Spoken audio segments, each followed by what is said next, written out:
జాతరకు 75 కోట్లు. వచ్చే ఏడాది ఫిబ్రవరి 21 నుంచి 24వ తేదీ వరకు జరిగే మేడారం సమ్మక్క సారలమ్మ మహాజాతర కోసం రాష్ట్ర ప్రభుత్వం 75 కోట్ల రూపాయలు కేటాయించింది. దీంతో వివిధ పనులు చేపట్టడానికి త్వరలోనే ఆఫీసర్లు టెండర్లు పిలువనున్నారు. రైట్, మేడారం జాతర రాబోతా ఉంది. ఈ ఏడాది ఫిబ్రవరి 21 నుంచి 24వ తేదీ వరకు జరిగే మేడారం జాతర ఏదైతే ఉందో ఈ జాతర కోసం, జాతర నిర్వహణ కోసం 75 కోట్లను రాష్ట్ర ప్రభుత్వం విడుదల చేసింది. అక్కడ అభివృద్ధి పనులు చేపట్టి భక్తులకు సౌకర్యాలు ఇతరత్ర అవస్థాపన సౌకర్యాల కోసం 75 కోట్లను కేటాయించబోతా ఉన్నారు. అయితే విషయం ఏంటంటే ఈసారి మరి రేవంత్ రెడ్డి గారు ఏమైనా ఊహించిండో ఏమో కథనో కానీ ఉమ్మడి వరంగల్ జిల్లాకు సమ్మక్క సారక్క వంటి మంత్రులను పెట్టిండు. అటు కొండా సురేఖ, ఇటు సీతక్క, సమ్మక్క సారలక్క ఎక్కున్నారు వాళ్ళిద్దరు కలిసి.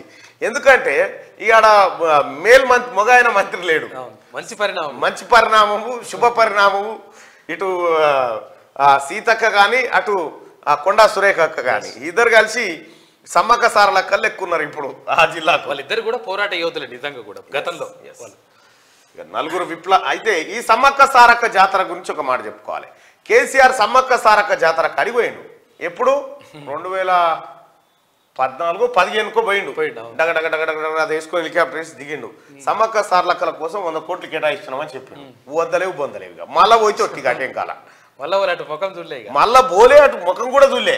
మేడారం జాతరకు పోయి సమ్మక్క సారలక్క నిడిచిపెట్టి కనీసం సీతక్క కొట్లాడింది. మా ములుగు జిల్లాకు సమ్మక్క సారలమ్మ ములుగు జిల్లా అని పెట్టమంటే అది కూడా పెట్టలేదురా. అడిగితే పెట్టడు. గిరిజనులు పెడతారా అన్న పరిస్థితి తీసుకొచ్చిండు.